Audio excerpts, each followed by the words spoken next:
Amados hermanos del grupo Edificados en la Palabra, les saluda su hermano en Cristo Jesús, David Meléndez Pérez, desde México. Paz a vosotros. Y continuando, mis amados hermanos, con el eslogan que tenemos en esta séptima semana, Lucas, el Evangelio para el hombre o para los gentiles. Y como subtema, la intensa preparación dada por el Hijo del Hombre a sus discípulos ante la inminencia de Jerusalén y de la muerte de Cristo. Y el día de hoy, mis hermanos, vamos a considerar un tema que tiene como título la primera predicción de la muerte. ¿Quién es realmente Jesús? Y para todo ello tenemos un texto bíblico que yo les invito a que ustedes busquen en sus sagradas escrituras, Lucas capítulo 9, versos de 18 al 22. Pero antes, mis amados, de leer esta porción de la Biblia, yo les invito a que cierren sus ojos y oremos juntos al Señor en esta mañana. Bendito Padre que estás en los cielos, santificado sea tu nombre. Nos acercamos a ti, Padre Santo, mediante esta oración, con la finalidad de agradecerte por la vida que nos das, de darte gracias, Padre, por todo lo que nos das en estos días y sobre todo por ver la luz del día de hoy y poder ver a nuestros familiares, a nuestras familias y amigos, Señor nuestro. Pero también quiero pedirte y suplicarte, Señor, que bendigas la palabra que va a ser expuesta, que unjas los labios tuyos, Padre mío, para que yo pueda expresar tu voluntad. Bendice esta palabra, Señor, que quede grabada en el corazón de cada uno de mis hermanos que hoy están presentes al escucharla, Padre. Bendice, Señor nuestro, también a los organizadores, a los directores, administradores de este grupo, Señor. Úngeles con tu Santo Espíritu para que nos guíen a cada uno de los expositores para alimentar a tu pueblo, Señor nuestro, y a tu Grey que está presente. También bendícela juntamente con sus familias. Te lo quiero implorar, no por los méritos de uno, sino por los méritos de tu Hijo muy amado, nuestro Señor y Salvador Jesucristo. Amén. Dice la palabra del Señor en Lucas capítulo 9, verso 18.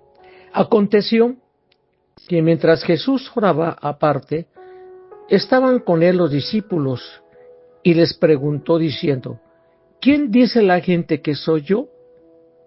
Ellos respondieron, unos, Juan el Bautista, otros Elías, y otros que algún profeta de los antiguos ha resucitado. Y él les dijo, ¿y vosotros? ¿Quién decís que soy? Entonces, respondiendo Pedro dijo, el Cristo de Dios. Pero él les mandó que a nadie dijese esto, encargándoselos rigurosamente. Y verso 22 diciendo, es necesario que el Hijo del Hombre padezca muchas cosas y sea desechado por los ancianos, por los principales sacerdotes y por los escribas, y que sea muerto y resucite al tercer día. Amén. Amados hermanos del grupo Edificados en la Palabra y amigos que nos acompañan, en esta mañana yo los invito a reflexionar sobre el tema, como ya lo mencioné, la primera predicción de la muerte. ¿Quién es realmente Jesús? Un tema muy interesante para nuestra vida espiritual.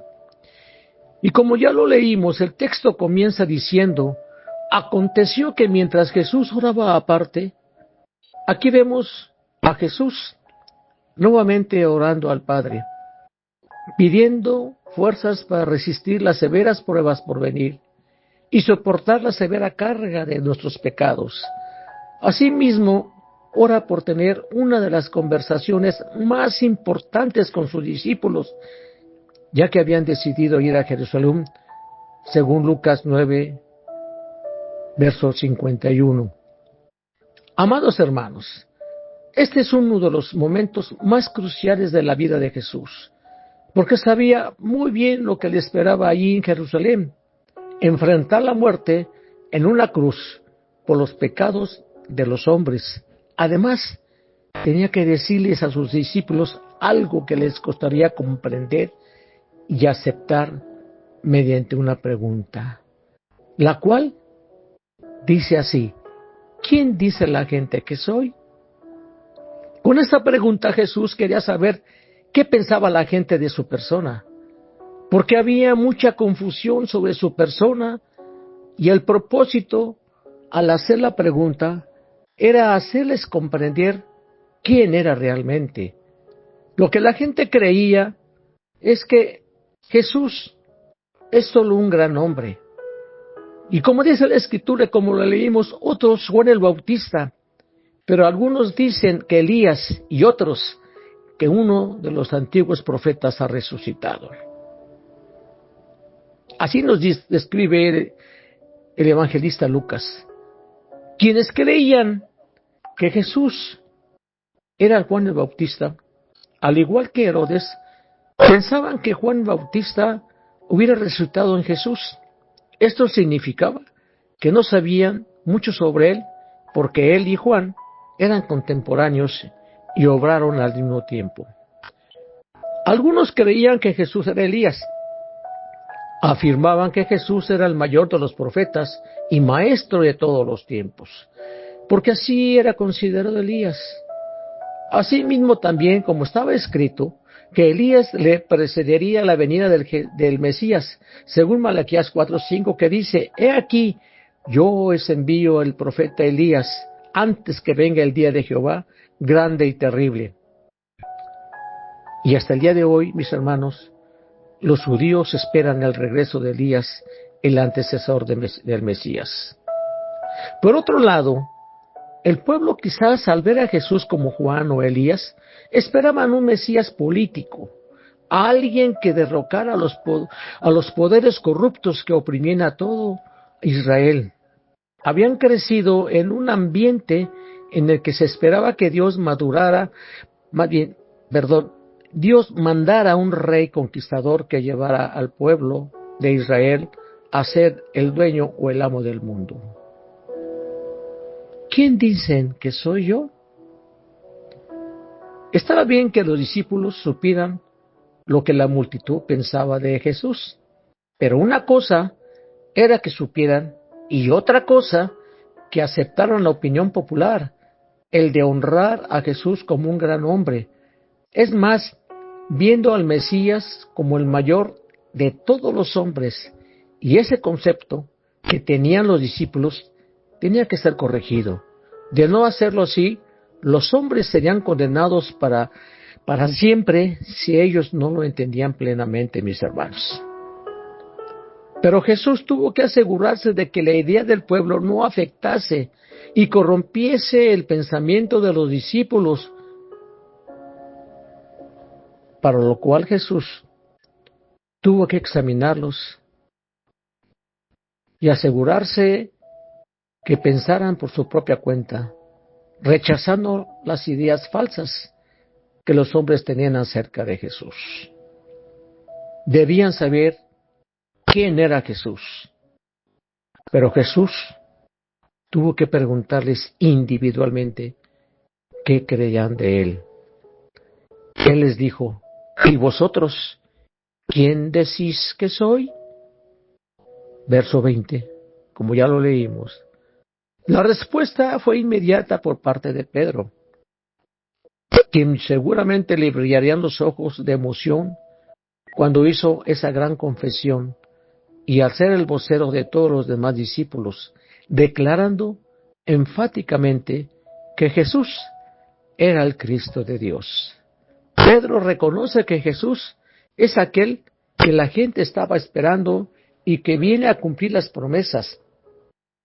Pero Jesús todavía tenía que enseñarles que el Mesías, el ungido de Dios, había venido para sufrir y morir en una cruz. Es importante mencionar, mis amados hermanos, que el Evangelio de Lucas omite la reacción de Pedro, en la cual era convencer a Jesús de no hacerlo. que siguiera por el camino de la cruz y omitir también la dura crítica de Jesús a Pedro. Y esto lo narran los evangelios de Marcos y de Lucas. Marcos y Mateo, hermanos. Marcos en el capítulo 8, versos 32 y 33, y Mateo capítulo 16, versos 22 al 23. Pero volviendo a la respuesta dada por Pedro, la cual contenía un profundo significado, puesto que Jesús era el Cristo, el Mesías, el ungido de Dios, lo que significa que Jesús fue enviado a una misión determinada, la misión de salvar al hombre, porque el Hijo del Hombre vino a buscar y salvar a lo que se había perdido. Lucas 19:10. La misión fue designada por Dios, enviando a su Hijo para realizarla. Recordarán ustedes Juan 3:16, porque de tal manera amó Dios al mundo que ha dado a su Hijo unigénito, para que todo aquel que en él crea no se pierda, mas tenga vida eterna. Jesús era el cumplimiento de las profecías, mis hermanos, que anunciaban al hombre la venida del Mesías. Y eso lo podemos ver en Isaías capítulo 9, versos 6 y 7, y Isaías 53, del 1 al 3. Juan lo dice de esta manera: y aquel Verbo fue hecho carne y habitó entre nosotros, y vimos su gloria, gloria como la del unigénito del Padre, lleno de gracia y de verdad. 1, verso 14. Por eso era importante la pregunta que les hizo Jesús a sus discípulos, la cual fue muy personal y era necesario que así fuera. Porque de la respuesta, como ya lo mencioné, de ellos dependía que los hombres fueran condenados para siempre.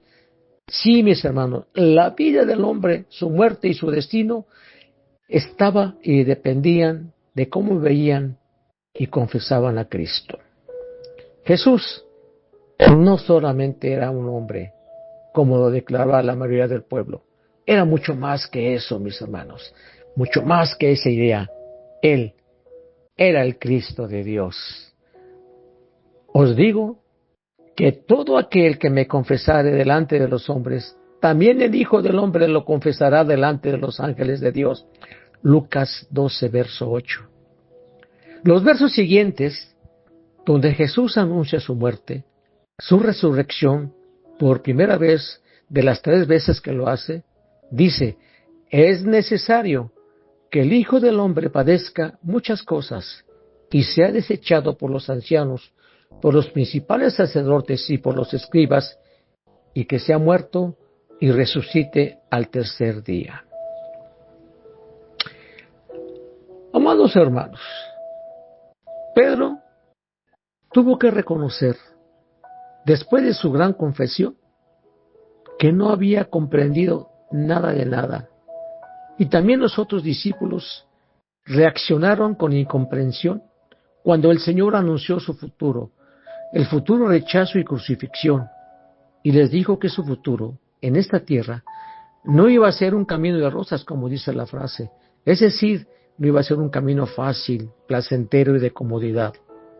Cristo les ordena severamente que guarden silencio, que no dijeran esto a nadie. Verso 21. Surge una pregunta: ¿por qué Jesús lo prohibió? Voy a exponer 2 motivos. El primero, mis hermanos, es que en aquel tiempo, como ya vimos, todos esperaban la venida del Mesías, pero cada uno a su manera. Unos como rey, otros como sacerdote, otros como guerrero y juez o profeta. Nadie parecería estar esperando al Mesías siervo, al Mesías sufriente, anunciado por Isaías, según Isaías 42, del 1 al 9, lo cual invito que usted lo lea en su casa y corrobore lo que acabo de comentar. Y el segundo motivo era porque aún no quería que su identidad se divulgara antes de tiempo y que lo revelaran a la gente que Jesús es el Mesías de Dios. Con este primer anuncio, mis hermanos, de su muerte a los discípulos, había comenzado una nueva etapa de la revelación del plan de Dios para el mundo. Y el plan de Dios para salvar al mundo consistía en enviar a su propio Hijo, como usted ya lo sabe, el Mesías sufriente, al sacrificio para el perdón de los pecados y la liberación del mismo. Fue un acto sacrificial necesario para la reconciliación con Dios, pero también introduce la realidad del sufrimiento y la cruz como parte esencial de su misión y del camino del discipulado. Y les dijo: así está escrito, y así fue necesario que el Cristo padeciese y resucitase de los muertos al tercer día, y que se predicase en su nombre el arrepentimiento y el perdón de pecados en todas las naciones, comenzando desde Jerusalén. Lucas capítulo 24, versos 46 y 47. Amados hermanos del grupo Edificados de la Palabra y amigos que nos siguen y escuchan diariamente a través de este medio, les hago una pregunta a usted. ¿Cómo podemos aplicar esta enseñanza a nuestras vidas? ¿Sí me escuchó bien? ¿Cómo podemos aplicar esta enseñanza a nuestras vidas? ¿Cómo? Quiero decirles primero, tome su tiempo para orar, mis hermanos. Este detalle de estando él solo orando, solo lo menciona Lucas, mientras oraba solo. Sus discípulos se acercaron a él. No sabemos, hermanos, con certeza si se unieron a él en oración o si interrumpieron su oración. El punto aquí, hermanos, es que no tenemos una oración en la soledad, sino una oración en presencia de los discípulos. El Señor no solo predicaba sobre oración, sino que lo vivía, hermanos. La oración de Jesús mostraba que había una relación íntima entre él y su Padre. Y eso es precisamente lo que enseñaba a sus discípulos, que lo verían orando siempre. Amados hermanos, la oración, conforme a las enseñanzas de Jesús, es fundamental para la vida cristiana, mis hermanos. Jesús mismo nos dio un buen ejemplo sobre la importancia de incluir la oración en nuestro día a día. La enseñó como una herramienta poderosa para la comunicación con Dios. Si Jesús, siendo Dios encarnado, dio tanta importancia a la oración, ¿no deberíamos nosotros darle todavía más importancia, mis hermanos? Por supuesto que sí, mis amados hermanos. En nuestro vivir diario son muchas las situaciones difíciles que enfrentamos en la vida, y esto es una realidad. La oración, mis amados hermanos, nos mantiene cerca de Dios. La oración nos ayuda a escuchar la voz de Dios y renueva nuestra esperanza el saber que el Dios Todopoderoso nos escucha y está dispuesto a ayudarnos y traernos una inmensa paz. Dice el profeta Jeremías: clama a mí y yo te responderé, y te enseñaré cosas grandes y ocultas que tú no conoces. Jeremías 33:3. Y lo segundo que usted debe de aprender el día de hoy, debe de contemplar, debe de saber, es el concepto de que Jesús solamente era un hombre de justicia, martirizado a causa de la oposición de los tres grupos de judíos que encabezarían la ejecución: el Sanedrín, los ancianos y los principales sacerdotes, escribas y fariseos. Todo esto por causa de su fe de Jesús. Y en base a ese ejemplo de fe, mis hermanos, ahora usted le deja un gran ejemplo de ello, el de cómo vivir esa fe y sacrificio para tomar el lugar que le corresponda o nos corresponde. Pero tristemente, mi amado hermano, mi amada hermana, para algunos en la actualidad, que entienden a Jesús de una manera y otros de otra, al igual que en la época de Jesús, las multitudes no podían entender que Jesús era realmente el Mesías. Y sin embargo, mis amados hermanos, el Hijo del Hombre debía sufrir mucho cuando él dijo sufrir, que iba a ser rechazado, que iba a morir y que resucitaría al tercer día. Esto no era en absoluto lo que los discípulos ni la multitud esperaba ni deseaban. Los discípulos tenían que aprender esto primero para que el mundo actual así debe de entender esto, amados hermanos. Sin embargo, ahora usted, mediante la escritura, mediante la lectura, mediante las predicaciones, mediante el mensaje, sabe realmente lo que sucedió con Jesús. Con su muerte, Cristo liberó a la humanidad de la esclavitud del pecado y de la muerte, pero con su resurrección le da a usted y al mundo una esperanza de vida eterna, a una vida gloriosa e indestructible como la que tiene Jesús tendrá con nosotros en el milenio. Sí, mis amados hermanos, la resurrección de Jesús nos da fe y esperanza en Dios. El apóstol Pedro nos dice: Cristo fue escogido antes de que el mundo fuera creado, pero se dio a conocer para beneficio de ustedes en los últimos tiempos. Por medio de Cristo, ustedes son fieles a Dios, quien resucitó a Cristo entre los muertos y le dio honor. Por eso han puesto su fe y su esperanza en Dios. Primera de Pedro 1, 20 y verso 21. Ahora, yo te hago dos preguntas hoy, mi amado hermano, mi amada hermana, y amigos que nos escuchan. ¿Y vosotros? ¿Quién decís que soy? Responda usted conforme a su corazón. Si su respuesta es categórica e inmediata como la del apóstol Pedro, bendito sea el Señor. Y yo le hago otra pregunta hoy. ¿Está usted dispuesto a sufrir lo peor que le puedan hacer a causa de su fidelidad a Jesús? Es decir, ¿puede usted llevar la cruz de Jesús y negarse a sí mismo? Yo le invito el día de mañana a reflexionar sobre esta importante pregunta, para que usted encuentre la respuesta. Que la paz de Dios quede con todos ustedes, mis amados hermanos del Grupo Edificados en la Palabra. Se despide su amado hermano en Cristo Jesús, David Meléndez Pérez, desde México. Paz a vosotros.